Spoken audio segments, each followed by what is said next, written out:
But first, it's been 6 years since he left the Dales, and last night, bad boy Ross Barton made a shocking return. Stay soft on your feet, yeah? Protect that injury and do it for your family. Do it for Rocky, yeah? Good lad, good lad. Oh, my God.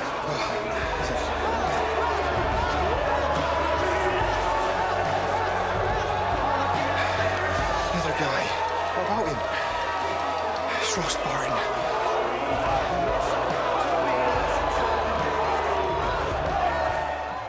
Amazing. Michael Parr, who plays Ross, joins me now. Did you watch that at home last night, your big return, or not? No, I didn't see it last night because we were on the train coming down to London, but I've been tagged in clips online and I was quite pleased with what I saw. I thought You it said looked your great. phone had blown up last night when the episode went out. Yeah, my Instagram, WhatsApp, everyone messaging me saying, you know, welcome back and stuff. It felt good. It felt good. Now, listen, are you set to cause trouble? I suppose the answer is obvious. Yeah, chaos. Pure chaos, yeah. It's been good fun. Ross is such a fun character to play because he just knows where to poke people and he's a bit of a menace and, yeah, he can adapt to other people's storylines. You can put him into many other people's... Yes. He's got his fingers in lots of pies. He does. Hasn't he? He does. And we see your son in the episode, don't we? Could Ross be back for charity? Well, there's certainly going to be drama there, and they've got a long history, but she's not the main reason he comes back. It's Moses that, you know, he wants to be in his life. But when you put Ross and Charity together, there's always going to be trouble. Yeah, and listen, you come in fighting, as we saw, and that is something that you've been able to bring from your own personal life into the show, isn't it? Because you're massive into it. Is it Thai boxing? Is this what we're seeing you do here? Yeah, that's not a very good clip.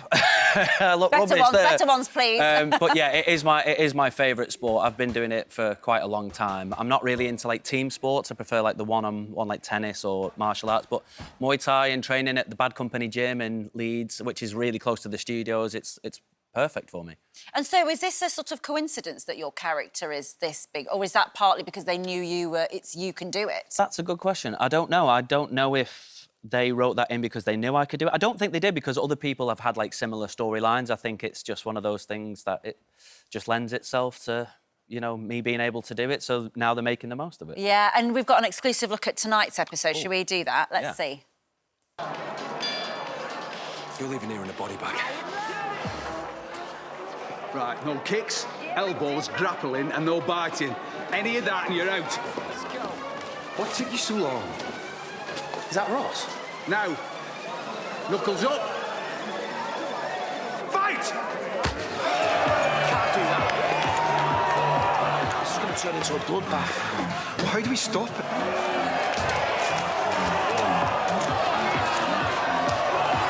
It's all a bit brutal, isn't it? Yeah, I didn't realise at the time, but it reminds me of Snatch with Brad Pitt when he gets headbutt before the fight starts. Yeah. Listen, how does it feel to be back after 6 years away? I mean, the first word that comes to my mind is I'm just grateful. Yeah. You know, to be working the acting industry with the writers' strikes. It never really bounced back after COVID. It was just, you know, getting going again.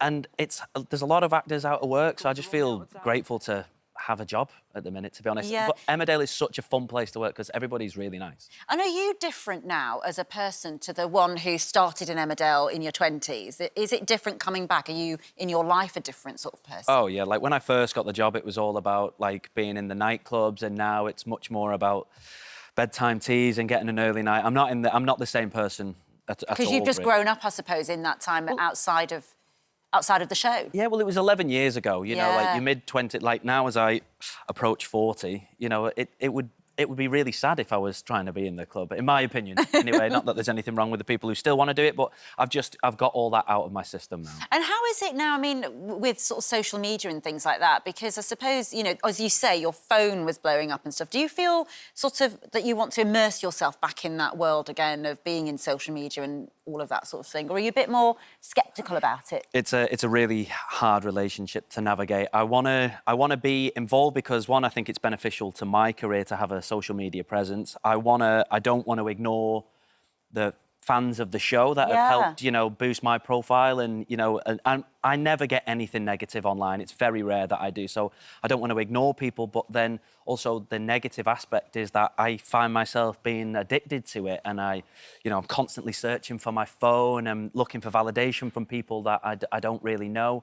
So it's a really hard relationship to navigate. And I think it has its positives, but for me, it has its equal negatives. So it's a hard one to negotiate that I haven't quite figured out how to do yet. Yeah, and one of the positives, of course, perhaps, is that you've been called a heartthrob and a soap hunk. Yeah. Didn't you win an award for that?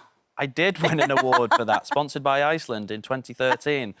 And that feels like a long time ago. Yeah, it's weird because, you know, I never wake up and look in the mirror and go, oh yeah, heartthrob. So it's weird when other people call me it, but ultimately, I'm very grateful and humble. Yeah, lovely stuff. And you're back in Emmerdale tonight at 7:30 on ITV1, and it is great to have you back on the TV screens on a regular basis. Good to see you. Nice to see you too.